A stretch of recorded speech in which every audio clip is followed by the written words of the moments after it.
D'abord, permettez-moi de remercier Monsieur le maire et son équipe et remercier également l'inspecteur par le canal de Monsieur Ndior, l'IF de Bignona 1. Vraiment, c'est un grand soulagement pour l'équipe pédagogique, mais également pour les enfants. Parce que autrefois, c'était une voie de passage pour les motos Jakarta, pour les camions, pour les charrettes, pour tout ce qui roule, passe à l'intérieur de l'école.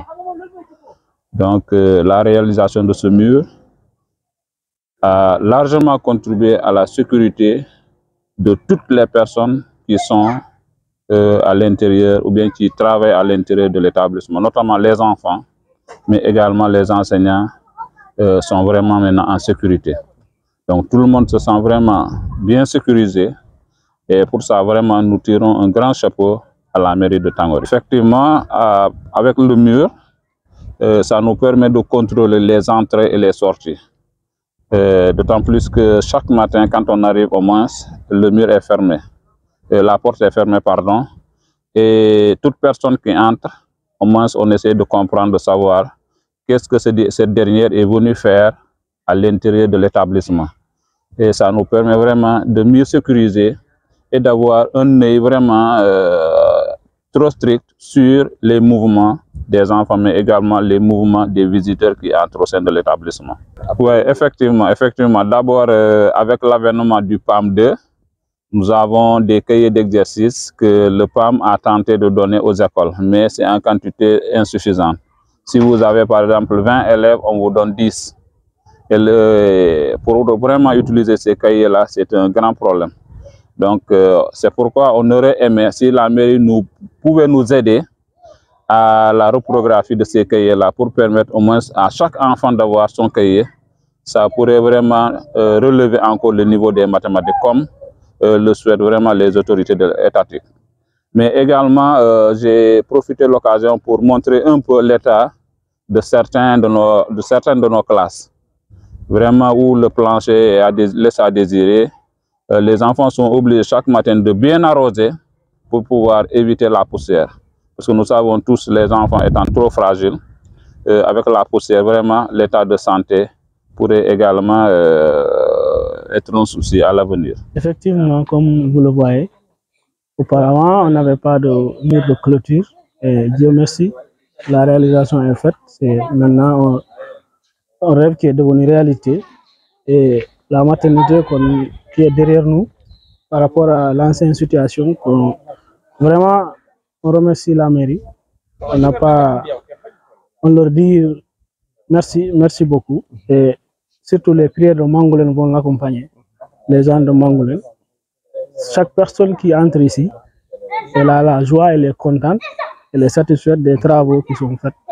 Et c'est des anciennes doléances qu'on cherchait auparavant et on ne parvenait pas à avoir. Et aujourd'hui, Dieu merci, tout est en place, la maternité est là, le mur de clôture est prêt. Et maintenant, Dieu merci, on remercie le maire. Oui, ceux qui disent santé, il ne faut pas travailler sans infrastructure. Des vieux bâtiments. Et puis, ça attire, les nouveaux bâtiments attirent même les malades pour venir se faire soigner. Et on a une nouvelle maternité. On attend les femmes qui viennent se faire consulter les CPN et les accouchements, surtout éviter les accouchements à domicile qui se faisaient rarement, mais quand même on parvenait à avoir des accouchements à domicile. Maintenant, il y a une nouvelle maternité. Je crois que les femmes vont aussi s'engager pour venir faire les accouchements au niveau des structures sanitaires, qui est la nouvelle maternité. Effectivement, comme vous voyez, il y a un puits qui est là. On n'a pas de robinet. Le forage qui avait démarré et les travaux chantiers qui avaient démarré, et maintenant tout est à l'arrêt. Maintenant, on demande au maire, surtout sur le village qui n'a pas de point d'eau, surtout le village, il y a des puits qui sont au niveau du village. Et si on parvenait à avoir des robinets au poste de santé, ça va aller améliorer les travaux et faciliter surtout les accouchements durant la nuit. Et ici, comme vous voyez, on n'a pas d'électricité. On aura des malades la nuit, en accouchement la nuit. On n'a pas de panneau solaire, on n'a pas d'électricité. On est obligé de prendre les portables ou bien les lampes baladeuses pour faire des accouchements. Comme vous voyez, c'est tellement difficile. C'est très difficile. Et on souligne aussi le maire qu'il nous aide l'électricité, l'eau. Après ça, vraiment, on n'aura rien à dire pour lui. Oui. Votre ambulance est au top. Notre ambulance, on n'a pas de problème d'ambulance. Oui. Mais voilà, je vous remercie d'abord pour votre participation à ce périple. Ce qui m'anime actuellement, c'est un sentiment d'apaisement. Parce que, vous savez, quand on émet des projets, le seul souhait, c'est d'arriver à bon point. Et pour le moment, ce que j'ai aperçu me réconforte. Oui, c'est un choix légitime parce que nous avons voulu asseoir une politique basée sur des données de développement. Et donc, qui parle société, on parle d'éducation, qui parle société, on parle de santé, et ainsi de suite. Donc, le choix n'est pas venu au hasard. C'est une demande sociale et c'est une politique que nous avons choisi de mettre en place. J'ai toujours dit qu'il faut juger mon équipe sur le terrain et non pas dans les médias. Parce que ce qui nous incombe, c'est la situation du contribuable local. Et donc, nous écoutons attentivement aux doléances qui nous tombent au quotidien. Et donc, c'est vrai, nous essayons de répondre à ce que nous avons promis à cette population. Mais écoutez, vous pouvez nous attendre un peu partout, dans toute la commune. Mais notre idéologie, c'est de ne pas raconter toute une histoire, parce que raconter beaucoup risque par endroit de porter préjudice à notre engagement.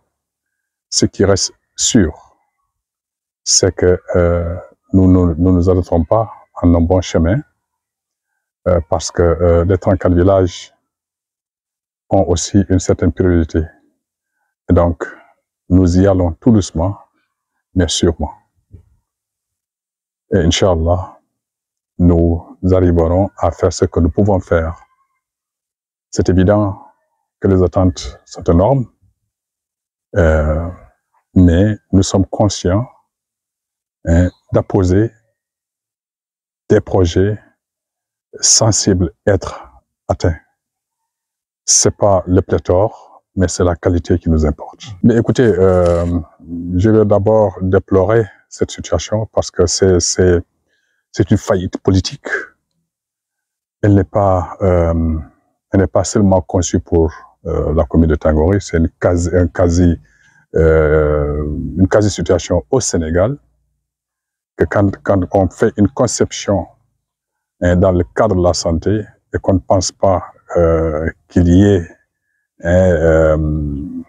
les jalons nécessaires pour que ces institutions puissent fonctionner normalement, eh bien, ça pose problème.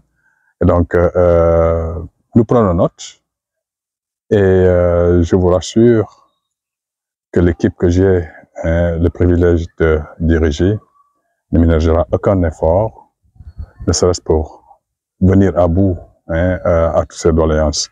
Mais encore une fois, nous prenons un pas chaque fois qu'on fait quelque chose pour ne pas vous dire que bon, écoutez, nous allons régler tous les problèmes en une journée.